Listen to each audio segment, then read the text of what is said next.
पर्चा को अंग, पर्चा को अंग से तात्पर्य क्या है? सुमिरन का अंग में हमने समझा कि सुमिरन यानी राम नाम के महत्ता पर बल दिया कबीर ने, राम नाम के सुमिरन पर बल दिया, ईश्वर के नाम स्मरण की महत्ता पर बल दिया। ठीक है। विरह के अंग में हमने क्या देखा कि जीव और परमात्मा के विरह का वर्णन किया, किस तरह से जीवात्मा परमात्मा से विलग होकर के व्याकुल होती है उसे मिलने के लिए, उसकी जो तड़प है, जो छटपटाहट है, उसका वर्णन कबीर करते हैं। पर्चा को अंग की बात करें, तीसरा आता है इसका पर्चा। पर्चा से अभिप्राय है पहचान करना, पर्चा मतलब परिचय, जीव की पहचान। ठीक है। कबीर के सिद्धांतों के अध्ययन के लिए अन्य सभी अंगों से अधिक एक ये महत्वपूर्ण अंग है पर्चा का अंग, जिसमें कबीर ने क्या किया, जीव का परिचय कराया।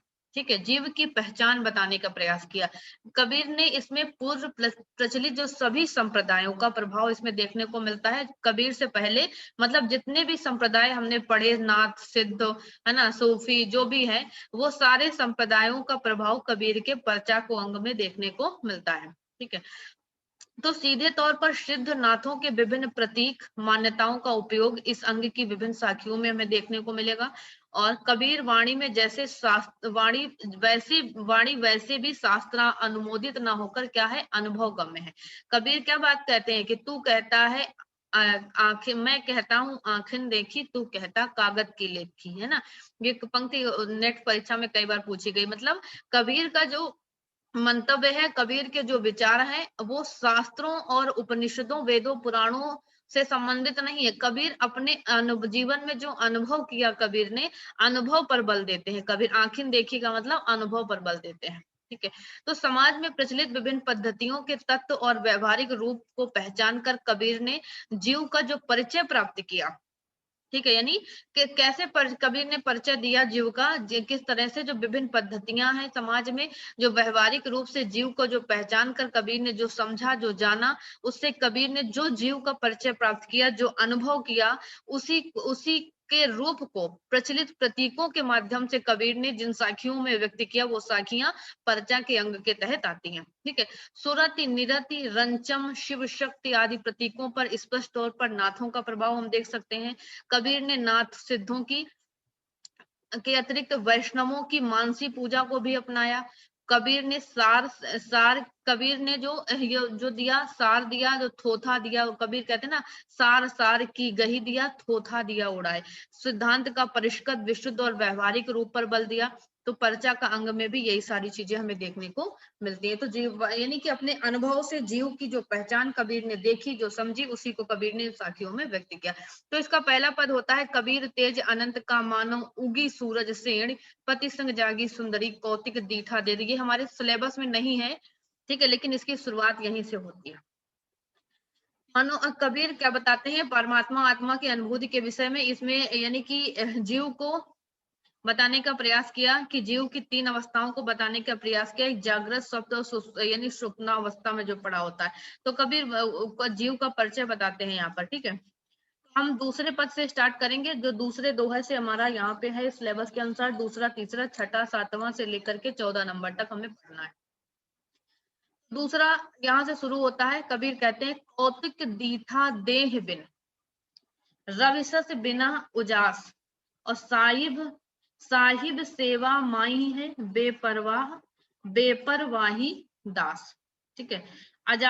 उजास का मतलब हुआ, उजास का मतलब उजाला, यानी प्रकाश से बात हो रही है यहाँ पर, प्रकाश से मतलब है।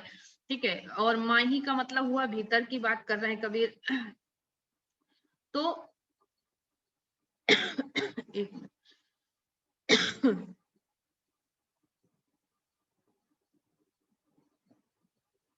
कबीर ने जो इन पदों के माध्यम से व्यक्त करने का प्रयास किया इस पर्चा के अंग के माध्यम से, ठीक है, तो वो कहते हैं कि कौतिक दीठा देह बिन, रविश से बिना उजास। ठीक है। तो कबीर लिखते हैं, कबीर कहते हैं, या कुछ भी कह सकते हैं कि यानी कि परमात्मा से परिचय के समय, ठीक है, कबीर लिखते हैं कि परमात्मा से जब जीवात्मा का परिचय होता है, ठीक है, तो उस समय, परिचय के समय दोनों कैसे हैं, परिचय की ही बात तो यहाँ पर हो रही। तो कह रहे हैं परमात्मा से जब आत्मा का परिचय होता है, तो कहते हैं कि कौतुक दीठा देह बिन, यानी कहते हैं कि दोनों कैसे हैं, दीठा मतलब कि अशरीर है, दोनों के क्या है, शरीर नहीं है, बिना मतलब शरीर विहीन है दोनों। और कहते हैं लेकिन यानी कि दोनों ही जीवात्मा और परमात्मा कैसे हैं, दोनों परिचय के समय दोनों शरीर विहीन है, लेकिन कहते हैं कि कौतुक रूप से, है ना, एक कौतूहल है मन में कि यानी कि कौतूहल के कारण उस समय क्या होता है, कौतूहल के कारण कह सकते हैं कि यह रवि शशि बिना उजास, वहां पर क्या होता है, सूर्य और चंद्रमा के बिना ही क्या होता है, उस एक परम प्रकाश वहां पर जगमगाने लगता है। वहां पर एक परम प्रकाश जगमगाता है, जो ना कि सूर्य का होता है ना शशि, क्योंकि ना वहां सूर्य है ना वहां चंद्रमा है, इनके अलावा इनके बिना ही एक एक अतुलनीय एक परम प्रकाश वहां पर प्रकाशित होता है। और कभी कहते हैं कि कब होता है, जब वो जीव और परमात्मा दोनों एक दूसरे का बिना देह के परिचय प्राप्त करते हैं। और कहते हैं साहिब सेवा माई है बेपरवाही दास। और आगे लिखते हैं कबीर कि यानी कि साहिब यानी जो उसका स्वामी है, सेवक स्वामी को क्या कर रहा है, सेवा में लगा है, साहिब सेवा माई है, साहिब किस यानी कि सेवक स्वामी की सेवा में लगा है, और बेपरवाही दास। और अथवा ये भी कहा जा सकता है, मतलब कि वहां पर क्या हो रहा है कि बिना से यानी कि जो दास है, यानी कि वो इतनी सेवा, वो सेवक के कार्य मतलब इतना सेवा में वो रत है कि जो दास है वो बेपरवाह यानी कि चिंता मुक्त वहां पर पड़ा हुआ है। यानी कहने का भाव यहाँ पर कि परमात्मा और आत्मा यानी जब दोनों बिना शरीर के यानी अशरीर होते हुए भी कैसे हैं, एक अनुभूति होती है उनकी, है ना, दृश्यमान है, बिना शरीर के होते हुए भी दोनों क्या है, दृश्यमान है, दोनों को अनुभूत किया जा सकता है। और वहां पर अनुभूत कैसे कर सकते हैं, जब हम वो एक हमें एक मतलब परम प्रकाश जो हमें प्रकाशित दिखाई पड़ता है जब हमें, तो वहीं पर हमें इस दोनों के दर्शन होते हैं। और कहते हैं कि दृश्य और अदृश्य करके जब साधक साधना अवस्था में लीन होता है, तो कहते हैं कि उसकी उस सौंदर्य पर, उसके उस स्वरूप को देख करके सेवा में साधक क्या होता है, उस ईश्वर की सेवा में एकदम मग्न हो जाता है, मुग्ध हो जाता है, सेवा में रत हो जाता है, और निमग्न होकर उसमें निश्चिंत होकर बेपरवाही के रूप में क्या करता है, उसकी सेवा में वो लग जाता है। ठीक है, आगे कहते हैं पार ब्रह्म के तेज का कैसा है उन्मान, कहिवे को शोभा नहीं देखाई परवान। ठीक है, आगे लिखते हैं कबीर कि पार ब्रह्म के तेज का कैसा है उन्मान, उन्मान मतलब अनुमान, ठीक है, प्रमाण प्रमाण मतलब प्रमाण। तो कबीर लिखते हैं कि उस पार ब्रह्म यानी पर ब्रह्म परमात्मा के उस ईश्वर के तेज का ये कैसा अनुमान है। कबीर कहते हैं कि कैसा और कितना मतलब उसका तेज और या प्रकाश कैसा है, अनुमान मतलब इसका हम अनुमान नहीं लगा सकते। ठीक है, उस ईश्वर का उस ब्रह्म का तेज कैसा है और कितना है ना, तेज का कैसा है और कितना, कहते हैं इसका हम अनुमान नहीं लगा सकता जीव। और कहते हैं इस प्रकार कहिवे को शोभा नहीं देखा ही परवान, यानी कहते हैं इस प्रकार शोभा कहना, कहते हैं कि कहिवे, कहिवे मतलब कहना, कु मतलब को, और शोभा यानी कहते हैं कि इस प्रकार शोभा कहना कठिन है, उसको क्या कहना मतलब कहते हैं उसको शोभा कहना कठिन है, क्योंकि नहीं देखा ही परवान, यानी परवान मतलब उसका कोई प्रमाण ही नहीं है, ना हमने उसको अपनी आंखों से देखा है ना जीव ने उसे आंखों से देखा है। तो कहते हैं कि क्योंकि अनुमान लगा नहीं सकते, यानी प्रत्यक्ष मतलब उसको हमने प्रत्यक्ष रूप से जब हमने देखा ही नहीं, तो वो क्या है, अवर्णनीय है, अवर्चनीय है, जिसका हम वर्णन नहीं कर सकते।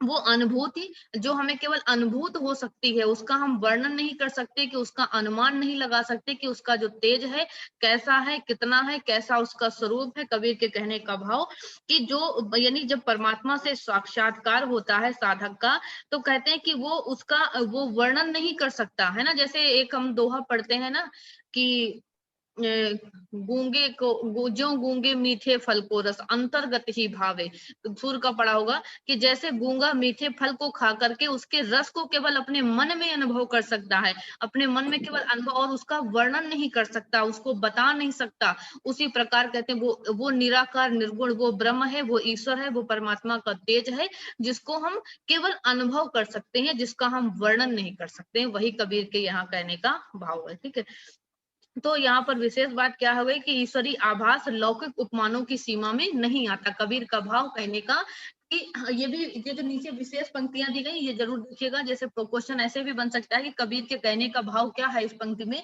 तो यही कह सकते हैं कि ईश्वर को हम लौकिक उपमानों की सीमा में नहीं बांध सकते हैं। शास्त्र अनुमोदित जो प्रमाण है, अनुमान, प्रत्यक्ष, संभावना कहते हैं, इन सिद्धांतों से हम उसका आभास हमें नहीं हो सकता ईश्वर का। उसकी अनुभूति अनिवर्चनीय है, बोध ही उसका प्रमाण है। यानी अगर हमें उसका बोध हो जाए, ज्ञान हो जाए, वही हमारे लिए प्रमाण है ईश्वर। बाकी हम उसको, कोई हमसे पूछे, जैसे तू लिखते हैं ना सुर के रूप रेख गुण ज्ञान बिना, कैसा उसका ना कोई रूप है, ना गुण है, ना ज्ञान है, कैसे हम बता दें कि वो निर्गुण निराकार ब्रह्म कैसा है ना। तो वही चीज यहाँ पर बताते हैं, उसको केवल अनुभव कर सकते हैं। चौथे पद पर आते हैं। चौथा हमारे सिलेबस का हिस्सा नहीं है, न पांचवा है। छठे पर आते हैं सीधे। कहते कबीर मन मधुकर भया, रहना निरंतर बास, कमल जो फूलिया जलह बिन, को देखे निजदास। ठीक है, कबीर कहते हैं मन मधुकर हुआ। मधुकर मतलब भौरा, भ्रमर।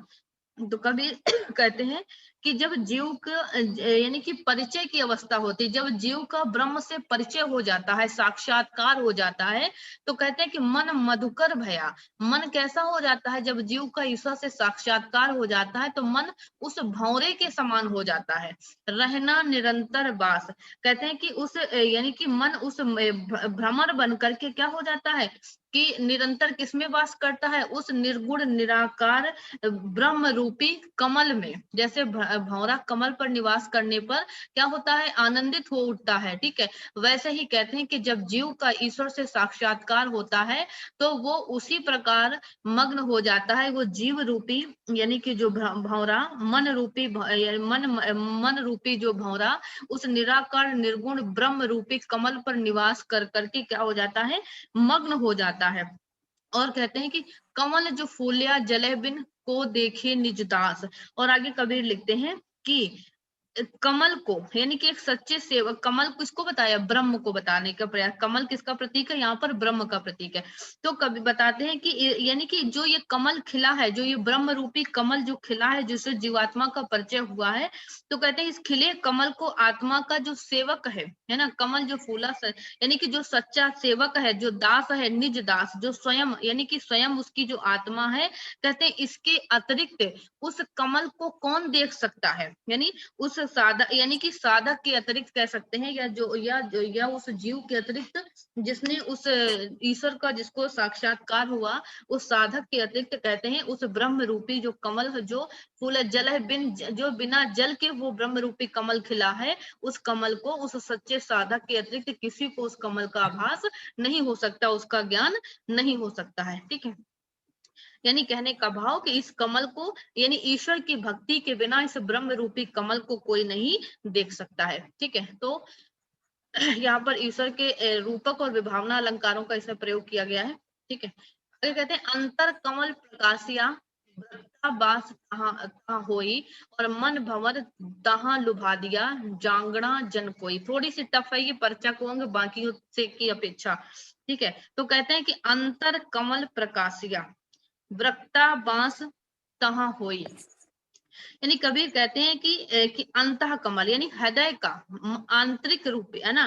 कहते हैं कि हृदय के भीतर जो क्या है, हमारे आंतर मन में एक कमल क्या हो रहा है, प्रकाशित हो रहा है। अंतर मन में एक कमल प्रकाशित हो रहा है। ठीक है, और कहते हैं वृक्ता बांस तहाँ होई, और कहते हैं कि उसमें वृक्त यानी कि कहते हैं कि उसमें उसका निवास स्थान बना हुआ है। वृक्ता मतलब जहां पर वो निवास बना रहा है, तो कहते हैं उसमें उसका निवास स्थान बना हुआ। और कहते हैं पर मन भंवर तहाँ लुभदिया, जांगड़ा जन कोई। लेकिन कहते हैं कि इस कमल पर मन रूपी भ्रमर क्या हो गया है, जो मतलब कहते हैं लुभदिया माने लुब्ध हो गया, यानी कि उस पर एक तरह से कि वो लुब्ध का मतलब उस पर मग्न हो गया है, उस पर मोहित हो गया है ये मन रूपी भौरा। और जांगड़ा जन कोई, और कहते हैं इस यानी जांगड़ा मतलब कहते हैं कि जो ये रहस्य है, कबीर कहते हैं कि जो ये रहस्यमयी अनुभूति है, ठीक है, तो कहते हैं कि इसको कोई नहीं जान सकता। कबीर के कहने का भाव कि इस रहस्यमयी अनुभूति को उस भगवान के यानी उस ईश्वर के भक्त के अलावा, उस साधक के अलावा इस भाव को, इस महत्व को कोई सांसारिक व्यक्ति नहीं महसूस कर सकता या समझ सकता या अनुभूत कर सकता है। ठीक है, फिर से देख लेते हैं। कहते हैं कि अंतर, कबीर लिखते हैं कि हमारे मन रूपी हृदय में कहते हैं एक ब्रह्म रूपी कमल क्या हो रहा है, या परमात्मा रूपी वो कमल प्रकाशित हो रहा है, और वहां पर उसका क्या हो रहा है, निवास स्थान सा होता जा रहा है। और कहते हैं मन भंवर, और ये मन रूपी जो हमारा भंवरा है उस कमल पर इतना लुप्त हो चुका है, इतना मोहित हो गया है कि उसके महत्व को, उसके उस अनुभूति को केवल वही अनुभव कर सकता है। कबीर कहते हैं जो ईश्वर का सच्चा भक्त होगा, जो सच्चा साधक होगा, वही इस अनुभूति को अनुभव कर सकता है, दूसरा कोई नहीं। ठीक है, तो कबीर में आत्मा के रूप में ब्रह्म के साक्षात्कार का कबीर ने सुंदर चित्रण किया।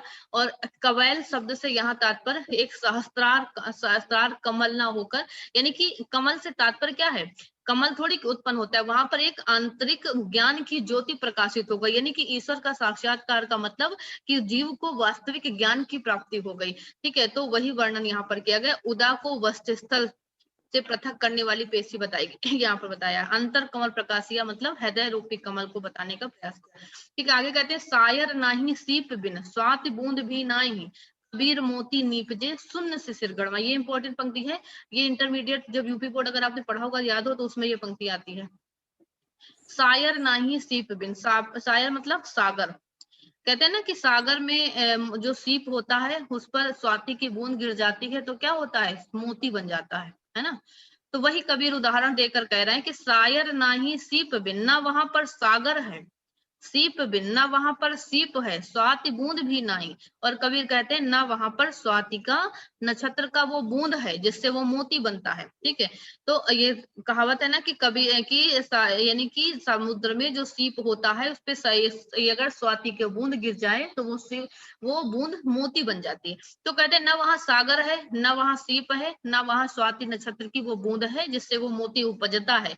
कबीर कहते हैं कबीर मोती निपजे, कबीर कहते हैं कि वहां पर जो मोती प्रकाश यानी ज्ञान रूपी जो प्रकाश उपजा, यानी ज्ञान रूपी जो मोती हमारे हृदय सागर में जो उतरा, जो उपजा है, जो प्रकट हुआ है, वो कैसे प्रकट हुआ है, शून्य शिशिर गढ़माई। शून्य शिशिर का तात्पर्य कि एक सहस्त्रार चक्र की जो बात करते हैं ना कबीर, यहाँ पर ये वहां पर ज्ञानियों सहज योगियों की भाषा है। तो कहते हैं कि एक मतलब सहस्त्रार चक्र रूपी है ना, सहस्त्रार में कहते हैं कि मोती उत्पन्न हो रहा है। कबीर कहते हैं कि उनमें यानी कि ना वहां स्वाति की बूंद है, ठीक है, अर्थात मोती उपजने के कोई भी कारण हमारे हृदय में उत्पन्न नहीं है, लेकिन फिर भी वहां एक मोती उत्पन्न हुआ। और कहते हैं इस शरीर के भीतर एक शून्य शिखर में, यानी शून्यावस्था में एक मोती, सहस्त्रार चक्र में एक मोती उत्पन्न हो रहा है, ज्ञान रूपी मोती उत्पन्न हो रहा है। कबीर कहते हैं अर्थात एक ज्योति उत्पन्न हो रही है। और कहते हैं कहने का भाव कि जब यानी साधक के अंदर एक कुंडलिनी अवस्था जागृत हो जाती है, कुंडलिनी स्थिति जागृत हो जाती है शास्त्राचार में, तब जाकर के उसको क्या होता है, ज्ञान का प्रकाश उसके हृदय में उमड़ता है और वो ज्ञान का प्रकाश ईश्वर से साक्षात्कार कराता है और वो मोती के समान होता है। ठीक है, तो नाथों और सिद्धों के शून्य शिखर और गढ़ आदि प्रतीकों का यहाँ पर प्रयोग किया। आप जब नाथों या गोरख या सिद्धों की बानियां पढ़ेंगे तो ये सारी चीजें, शास्त्राचार चक्र, ये सारी चीजें आपको देखने को मिलेंगी। उसके बाद अगले माते के कहे घट माही अवघट लहना, अवघट माही घट, कहे कबीर परचा भया गुरु दिखाई बाट। ठीक है, घट मतलब शरीर रूपी घड़ा। ठीक है, तो कबीर लिखते हैं कि कबीरदास जी कहते हैं कि गुरु ने, ठीक है, गुरु दिखाई बाट, गुरु ने अपने ज्ञान रूपी मार्ग से, गुरु के ज्ञान रूपी मार्ग से, है ना, कहते हैं कि मार्गदर्शन से मुझे क्या हो गया, इस शरीर रूपी घड़े में, कहते हैं एक विकट अनुभव सा, अवघट लहना। कहते हैं कबीर इस शरीर रूपी घट मोहे मोहे अवघट लहना, कहते हैं कि इस शरीर रूपी यानी घट में क्या हुआ, एक अजीब सी अनुभूति हुई, अवघट माही घट। और कहते हैं कि उससे क्या हुआ कि इस मतलब कहते हैं कि गुरु के मार्गदर्शन से या गुरु के ज्ञान से के फलस्वरूप इस शरीर में एक विकट अनुभव हुआ, एक विकट मार्ग मिला मुझे, एक ऐसा रास्ता मिला मुझे कि उस मार्ग से, अर्थात उस घाट से, घाट मतलब मार्ग है ना, ये कहे कबीर परचा भया, कहते हैं उस घाट से हमारा परिचय हुआ, अर्थात उस यानी कि उस सत्य से मेरा साक्षात्कार हुआ, जो सत्य मुझे उस ईश्वर तक पहुंचाने का रास्ता बन सकता है। ये कहने का भाव कि कबीर के कि गुरु की कृपा से मुझे वो रास्ता मिला, वो ज्ञान मिला, वो मार्ग मिला, या वो घाट मिला, जिससे मुझे उस सत्य का परिचय हो सका, जो सत्य मुझे उस ईश्वर तक पहुंचा सके, उस सत्य की प्राप्ति मुझे हो गई। ठीक है, गंतव्य स्थान तक मुझे जो छाट मतलब उस गंतव्य तक पहुंचा सके, या जो हमें उस मोक्ष के मार्ग तक पहुंचा सके। तो यहाँ पर अवघट घाट में कुंडलिनी के जागरण का संकेत दिया गया कि जब साधक के हृदय अंतर्मन मन में कुंडलिनी जागृत हो जाती है, तो कहते हैं मूलाधार चक्र के ऊपर अनन्य चक्रों का भेदन करते हुए एक सहस्त्राचार चक्र होता है। जब एक साधक का आप चित्र देखेंगे तो पीठ में ऐसे ऐसे चक्र बने होते हैं, तो कहते हैं जब वो ऊपर वाले चक्र पर पहुंच जाते हैं तो कुंडलिनी ज्ञान की अवस्था प्राप्त हो जाती है, तो उससे सत्य का साक्षात्कार वहां पर हो जाता है। और कहते हैं ये वही विकट मार्ग है जो गुरु के बिना ज्ञान से हमें मिल नहीं सकता है। ठीक है, सहस्त्रार कमल में ये आध्यात्मिक जगत स्थित है, और आत्मज्ञान से वो ज्ञान की ज्योति निकलती है, जिससे हम ईश्वर तक पहुंच सकते हैं। तो कहते हैं सूर्य समाणो चंद में दुहू किया घर एक, मन का चंता तब भया छुप बुला ले। ये भी पंक्ति पढ़ी मैंने इंटरमीडिएट में। तो कहते हैं सूर्य समाणो चंद्र में, सूर्य का मतलब हो गया, ये प्रतीक है कबीर के। इस पीडीएफ को आप पूरा जब पढ़ेंगे सारी चीजें में, सूर्य किसका प्रतीक है, यानी कि नाड़ी का प्रतीक है।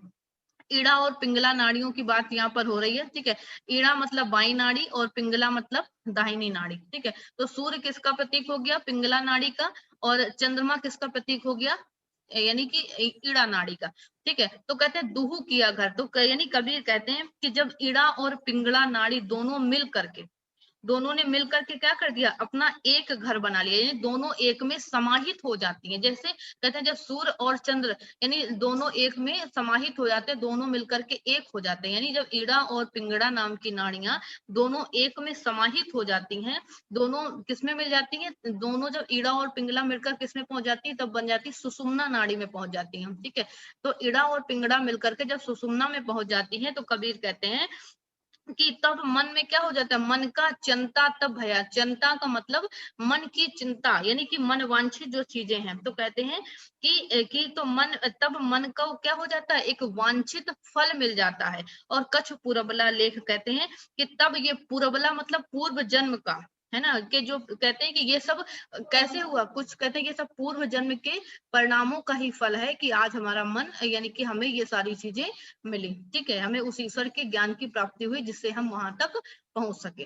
ठीक है, तो यहाँ पर फिर से सिद्धों और नाथों के प्रतीक रूप सूर्य और चंद्र को ईड़ा और पिंगड़ा नारी के रूप में यहाँ पर कबीर ने प्रयोग किया, और इनके मिलने से बताते हैं कि एक जब दोनों ये नाड़ियां मिल जाती हैं, तब एक परम सिद्धि की प्राप्ति हो जाती है।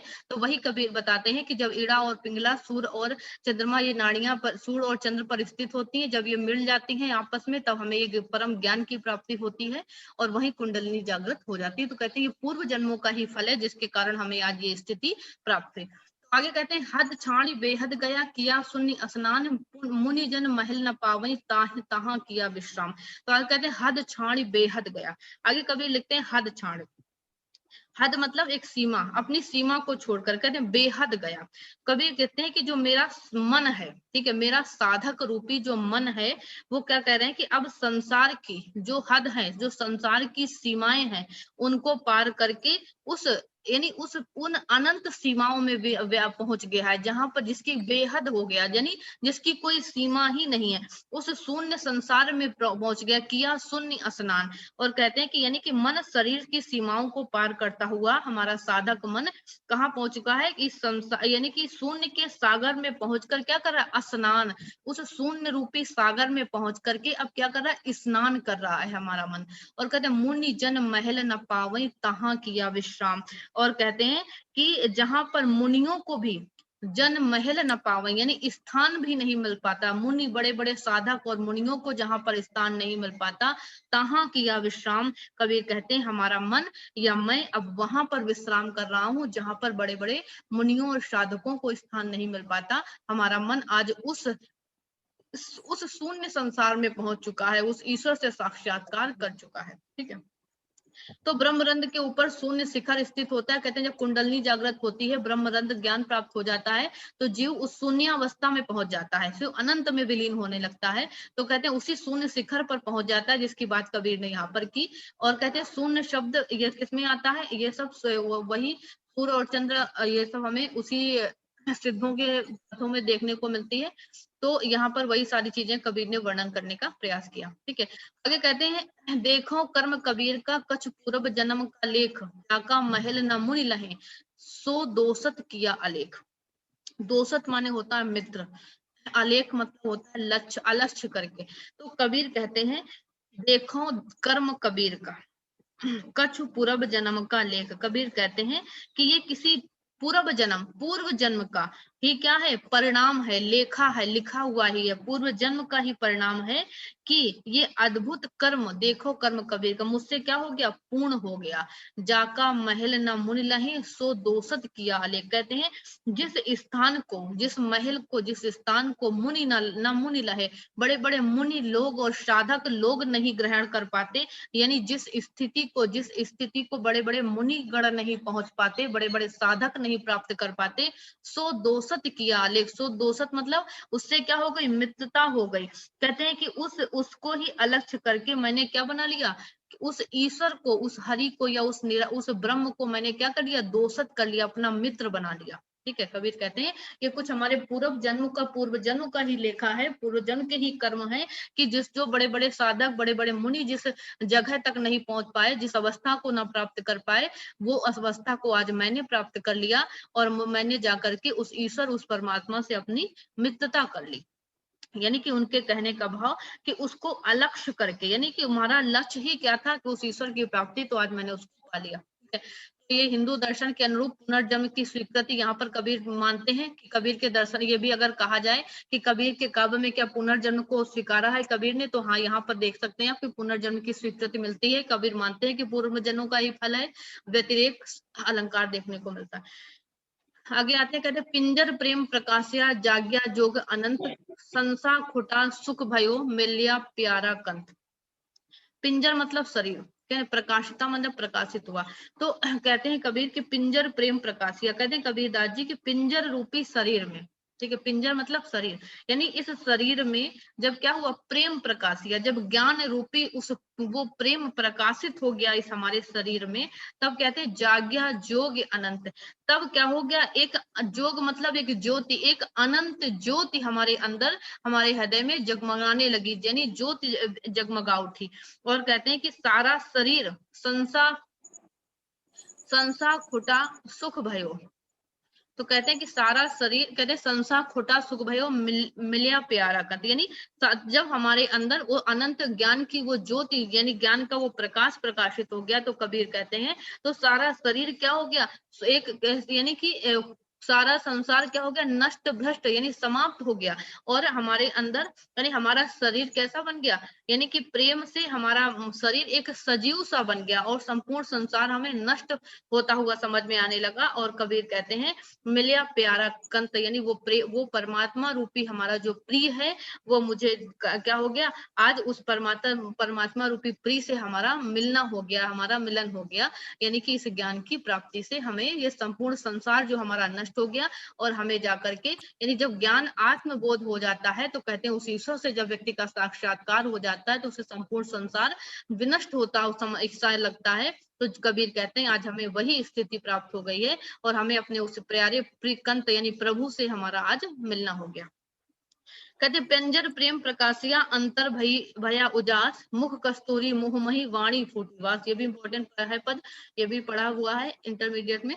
तो कहते पिंजर प्रेम प्रकाशिया, पिंजर मतलब शरीर में है ना, हृदय में। तो ये कहते हैं कि हमारे आंतरिक मन में क्या हुआ, अंतर भया उजास, हमारे आंतरिक मन में क्या हो गया, उजाला हो गया, यानी एक ज्ञान का प्रकाश हो गया, कबीर कहते हैं। और ईश्वर से मिलने से क्या हो गया, जब हमें उस ईश्वर की प्राप्ति हो गई, तो पिंजर प्रेम प्रकाशिया, हमारे शरीर में, हमारे मन में, तन में क्या हो गई, एक प्रेम की ज्योति प्रकाशित हो गई, प्रेम की ज्योति जगी, और जिससे क्या हो गया, अंतर, हमारे अंतःकरण में एक उजाला हो गया, यानी हमारे अंदर एक ज्ञान का प्रकाश फूट पड़ा। और मुख कस्तूरी मुहि मुहि, वाणी फूटी, मुहि मुहि माने होता है सुगंध करने वाली। और कहते हैं कि अब तो ऐसा प्रतीत हो रहा है, कबीर कहते हैं कि मानो मुख कस्तूरी, यानी मुख में कस्तूरी सी बस गई है, और मेरी वाणी से क्या हो रही है, मानो हर जगह एक सुगंध सी मेरी वाणी से फैल रही है।